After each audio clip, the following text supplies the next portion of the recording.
Have you ever looked around and had a strange thought? None of this feels real anymore. You can recognize your home. You know the people around you. Nothing has changed. Yet somehow, everything feels distant. Colors seem dull. Conversations feel flat. Even happy moments don't fully reach you. You might wonder, am I losing my mind? The surprising answer is, probably not. In many cases, your brain is doing exactly what it evolved to do.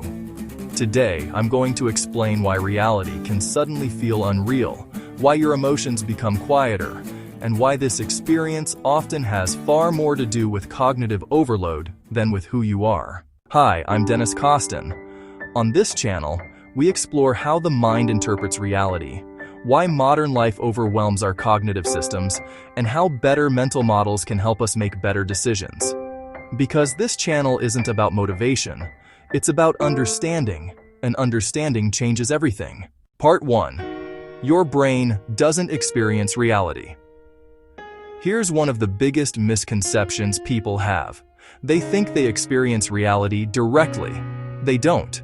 Your brain never shows you reality. It builds a model of reality. Every second, your senses collect an enormous amount of information, far more than your conscious mind could ever process. Your brain has only one option. It filters, it predicts, it simplifies, it removes. What you experience is not the world itself. It's your brain's best prediction of the world. Most of the time, that works beautifully, until your system becomes overloaded. Part 2. The hidden cost of modern life. Think about the average day. Notifications, emails, news, videos, work, messages, decisions, deadlines, social media, constant uncertainty. Your brain was never designed for thousands of meaningful inputs every day, yet that's exactly what many of us ask it to handle. The problem isn't only stress, it's prediction overload. Your brain constantly asks itself, what deserves my attention? What's important? What's dangerous? What can I safely ignore? Eventually, the filtering system itself becomes exhausted. Part 3. When the brain starts conserving capacity. Imagine your phone battery drops to 5%. What happens? Brightness decreases. Background apps stop running. Performance slows. Not because the phone is broken, because it's protecting itself. Your brain does something remarkably similar.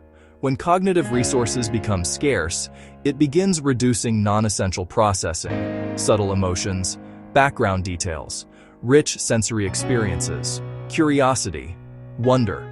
These aren't necessary for immediate survival, so your brain quietly turns them down. Not because they disappeared, because processing them is expensive. Part 4. Why reality starts feeling distant. This is where many people become frightened. They say things like, I don't feel connected. I don't feel present. Life feels fake. I don't feel like myself. But notice something. Reality hasn't changed. Your brain's model has changed. The world becomes less emotionally vivid because fewer signals are reaching conscious awareness. It's similar to listening to music through damaged speakers. The song still exists. You're just hearing less of it. The experience becomes flatter, less detailed, less alive. Part 5. Why this can become a self-reinforcing loop. Here's where things often get worse. You notice that life feels strange. So naturally, you become anxious. Then you start monitoring yourself. Why do I feel like this? Is something seriously wrong? Will I ever feel normal again? Now your brain has another difficult task. Instead of resting, it's constantly evaluating itself. This creates even more cognitive load, which reduces capacity even further, which makes reality feel even more distant, and the cycle repeats. Part 6. It's often not a lack of emotion. Many people assume they're becoming emotionally numb, but that's not always what's happening. Imagine trying to hear someone whisper during a rock concert. The whisper hasn't disappeared. The noise has increased. Modern life creates enormous cognitive noise. Sometimes your emotions are still there. They're simply buried beneath everything else your brain is trying to process. When people regain cognitive capacity, they're often surprised. They didn't recover their emotions. They recovered access to them. Part 7. Rest isn't always enough. One reason people become frustrated is because they rest, they sleep, they take a weekend off. But nothing changes. Why? Because rest and recovery aren't identical. You can stop working while your brain continues processing unfinished decisions. Open loops, uncertainty, constant information, background anxiety. Your body may be resting. Your prediction system isn't. True recovery happens when your brain gradually reduces uncertainty, when it no longer needs to constantly monitor everything. That's very different from simply taking a break. Part 8. A different way to think about recovery. Instead of asking, how do I force myself to feel better? Try asking, how do I reduce unnecessary cognitive load? What decisions can I simplify? What uncertainty can I resolve? What information can I stop consuming? What expectations can I question? Recovery isn't only about adding positive experiences. Sometimes it's about removing unnecessary processing. Every unnecessary signal your brain doesn't have to evaluate frees capacity for something more important, like curiosity, presence, joy, connection. Part 9. Why I built these frameworks. One thing I realized over years of studying cognition is that most advice focuses on motivation. But motivation isn't always the missing piece. Sometimes people don't need more discipline. They need better models of what's happening inside their own minds. That's why I created the frameworks behind intuition management, to help explain cognitive overload, uncertainty, decision-making, mental capacity, and the hidden filters that shape how we experience reality. Because when you understand the system, you stop fighting yourself, and you start working with your brain instead of against it.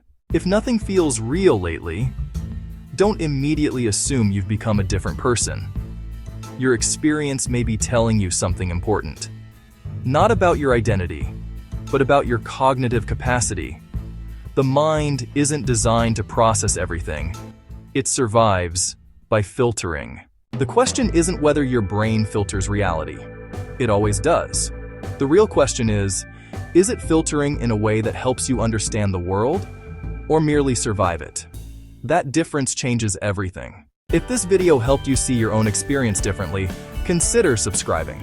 Every week we explore how the mind builds reality, how uncertainty shapes decisions, and how better mental models can help you think more clearly in a noisy world.